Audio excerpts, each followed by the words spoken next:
विश्व प्रसिद्ध रथयात्रा को नहीं विभागीय अधिकारी मानक सह श्रीमंदिर कार्यालय परिसर में प्रस्तुति बैठक अनुष्ठित हो जाएगी। रथ काठ बस्तुंगा पाठ चंदन एवं कत्ता दौड़ी किभली सठिक भाव विस्तृत बा प्रस्तुत करा से नहीं आलोचना करा जायछि।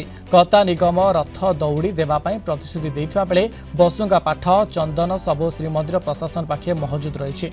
रथयात्रा पूर्व ठीक समय आवश्यक अनुसार रथ काठ पहुंचवा नहीं वन विभाग सह आलोचना करा जायछि बोली कहिसंती श्रीमंदिर मुख्य प्रशासक अरमित पाढ़ी। श्रीराम नवमी रे रथ काठ चिरट हेबा सह पवित्र अक्षय तृतीया तिथि रे रथ निर्माण अनुकूल हेबो।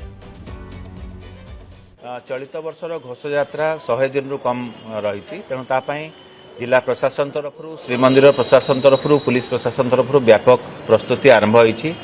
आमर श्रीमंदिर प्रशासन तरफ जो प्रस्तुतिकरण हुए से आमर रथ निर्माण जो काठ जोगाण सबुठार गुरुत्व बहन करे।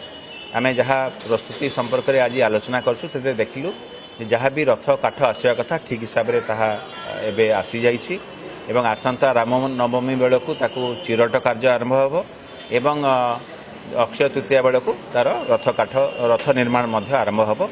ता सहित बासुंगा पाठ है रथ दौड़ी है बा चंदन काठ है जहाँ भी प्रस्तुति होगा कथा ताकू तन्न तन्न भाव में आम आलोचना करूँ एवं प्रस्तुति ठीक हिसाब से चलती।